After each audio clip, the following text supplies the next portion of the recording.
Je pense que je viens de réaliser la leçon dont j'avais besoin pour toute une vie.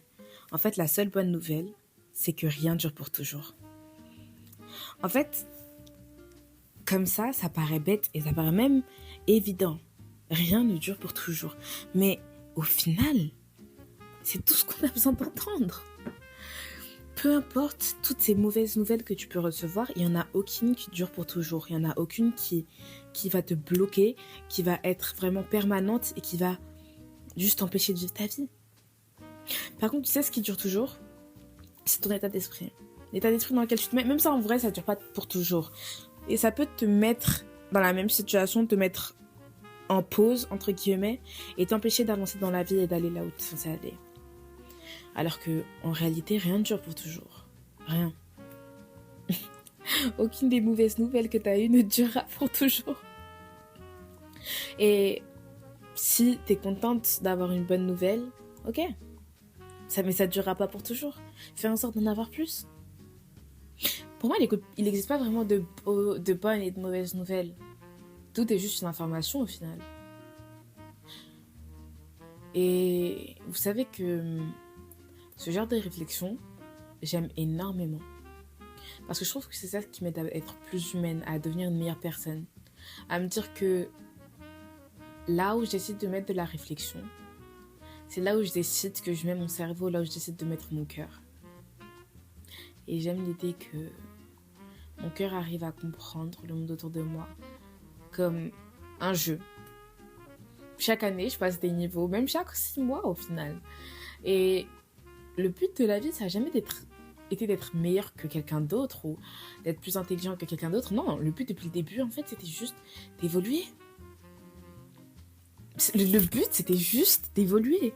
Et même si, en tant qu'humain, on a toujours cette tendance à regarder les autres et à dire « Oh, mais elle est tellement mieux que moi, je vais être comme ça et tout », ou encore pire, à regarder d'autres personnes en disant « Oh, aucune comparaison face à moi ». Pourquoi on baserait le niveau de notre vie à partir d'une autre personne? Non mais sérieusement, être riche, c'est quoi? Parce que tu me compares à un SDF, je suis riche. Mais tu me compares aux personnes les plus fortunées au monde, je suis pauvre. Tu vois ce que je veux dire? Au final, est-ce que tout ce qu'on est, au final, ce serait pas juste se résumer à se comparer aux autres? Et je pense que c'est pour ça qu'on a besoin de la validation des autres. Et c'est ça le vrai sujet d'aujourd'hui.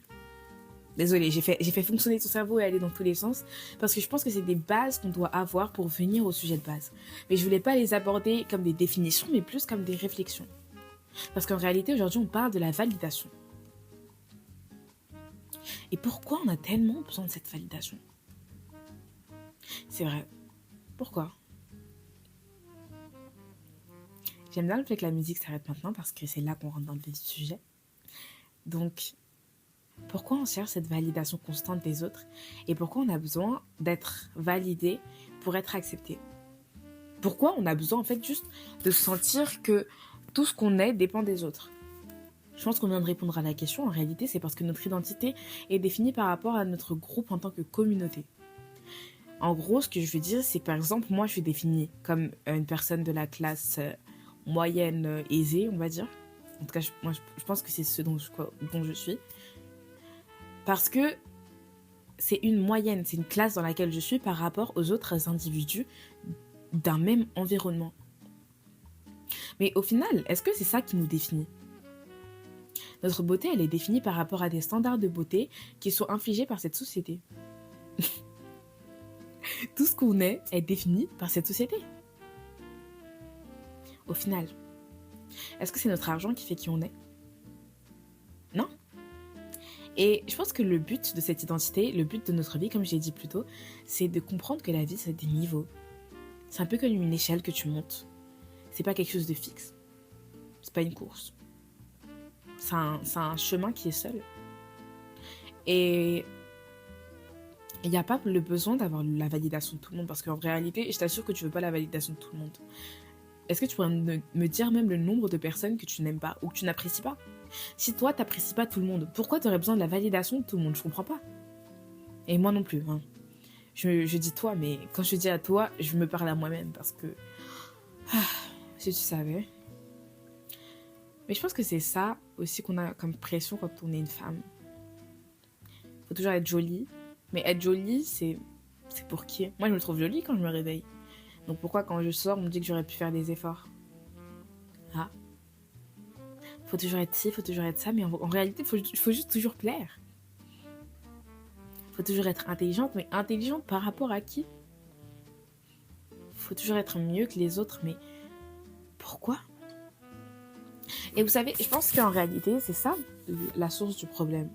En réalité, tout ce manque de confiance en soi, c'est parce qu'on a confiance dans le fait que les autres sont meilleurs que nous. On part du principe que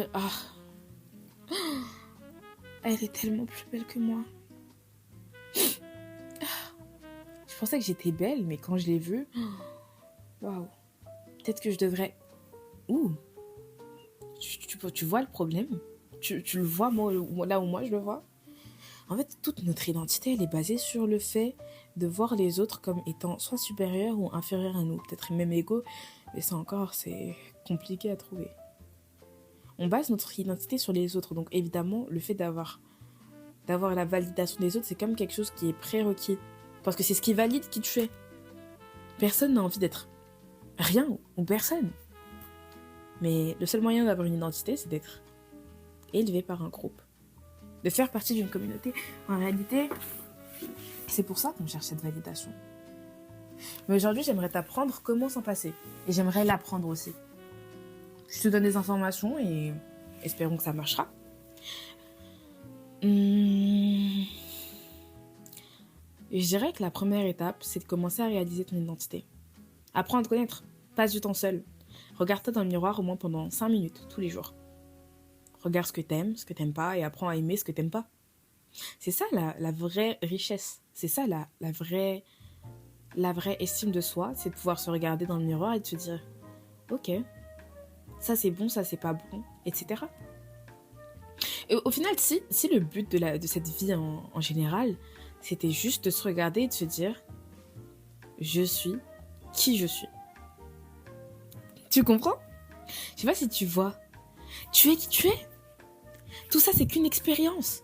Pourquoi se mettre la pression sur notre physique, sur ci, sur ça? Tu es qui tu es. Bon, ça vient d'une personne qui sort quasiment tous les jours, maquillée, etc. Mais bon, c'est pas ça la question, ok? Parce que je trouve que je suis quand même très jolie sans. Et je pense que toi aussi, tu l'es. En fait, le truc, c'est pas d'être validé par tout le monde. C'est d'être validé par toi et par Dieu. C'est tout ce qui compte. Parce que même si t'as la validation du monde entier, au final, c'est pas ça qui compte. Et vous savez comment on peut arriver à ce résultat? Cette beauté, cette richesse, tout ça. En fait, c'est rien de matériel, c'est rien de physique, c'est rien de visible. Tout ce qu'on peut voir n'a aucune valeur. Parce que si on peut te prendre ou si tu peux perdre quelque chose, c'est que ça n'avait jamais eu de valeur dès le premier moment. Ta beauté, je suis désolée, tu te brûles le visage ou je sais pas quoi, enfin, ça disparaît. Ton argent, un mauvais choix, un mauvais investissement, ça disparaît aussi. Et quelque chose qui peut disparaître, est-ce que ça a vraiment une valeur au final? Non, ce qui a une valeur, c'est ce qui est éternel. Et tu me diras, qu'est-ce qui a de la valeur alors? C'est ta beauté intérieure. C'est ça qui vaut. En fait, la façon dont tu te vois, la façon dont tu es, l'état de ton cœur, ta gentillesse, ta beauté intérieure, c'est ça qui est bien intéressant. Tout le monde s'en fout de ton sac, de tes vêtements ou d'à quel point ça ou ça chez toi est beau. Oh, s'il te plaît. Ça sert à quoi d'avoir tes ongles faits si tu utilises tes mains pour mettre des commentaires de haine à des gens? Ça sert à quoi d'avoir le plus beau des lip liners et d'avoir le lip combo le plus beau que j'ai vu de ma vie si tout ce que tu sais dire, c'est des insultes? Ça sert à quoi d'avoir la plus belle des tenues si t'as aucun respect pour ton corps? Tu vois où je veux en venir? Parce que souvent, tout ce qu'on fait, c'est seulement dans l'apparence. Mais on oublie que ce qui fait vraiment qui on est, c'est qui on est à l'intérieur. La valeur, ma richesse, ma fortune, elle est dans mon cœur. Parce que ça, c'est quelque chose qu'on ne peut pas me prendre. Et ça, c'est quelque chose qui prend vraiment du travail. C'est du travail de tous les jours s'affronter face à soi-même. Et au lieu de se cacher derrière une belle tenue, devoir s'avouer qui on est. Tu vois? C'est ça la vraie beauté. D'être capable de se regarder dans le miroir et de dire « Oh, peut-être que je suis pas une si bonne personne que ça, mais je suis pas condamnée à être la même personne toute ma vie. Je peux changer, je peux évoluer, et je sais ce que je vais faire. » Et tu sais que toi, tu peux le faire. Tu peux dire ça, tu peux dire que tu vas changer, que tu vas évoluer. Tu peux dire que tu vas devenir une IT girl, ok? Tu sais que ça dépend de qui? De toi. T'es la seule personne qui est maître de ton passé, de ton futur et de ton présent. Et évidemment, Dieu est là. Et il est maître de tout.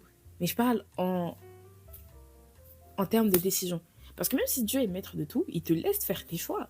Il a donné le libre arbitre à Adam et Ève. Qu'est-ce que tu penses qu'il te donne à toi? T'as le droit de faire ce que tu veux. C'est toi qui décides. C'est tes actions, c'est tes choix. Tu décides d'être qui tu veux. Ah pas, mais fais bien tes choix, tu vois. Parce que en général, on n'a pas mis l'occasion de pouvoir se rattraper par rapport à quelque chose qu'on fait dans nos vies. Si tu fais tes mauvais choix, faut que tu sois prête à assumer les conséquences. Et non seulement à assumer les conséquences, mais à réparer tes choix. Enfin, tu vois ce que je veux dire. Personne n'est parfait. Et moi, encore moins. Mais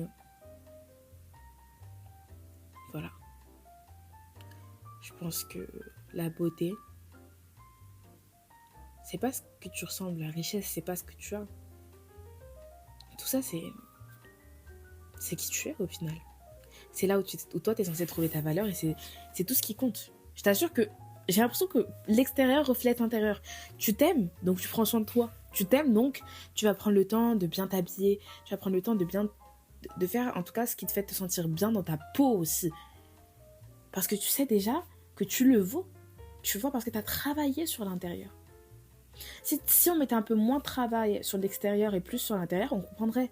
Et maintenant, je comprends. Ça fait du sens quand la Bible dit que, par exemple, il faut oublier l'effet extérieur. Enfin, je sais plus c'était quoi exactement le verset, mais ça disait qu'on ne doit pas faire de coiffure trop compliquée, etc.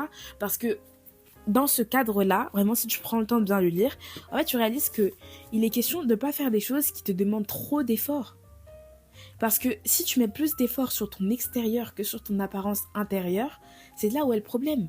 Je peux te retrouver ce verset très facilement parce qu'il dit que notre beauté, elle ne dépend pas de nos coiffures ou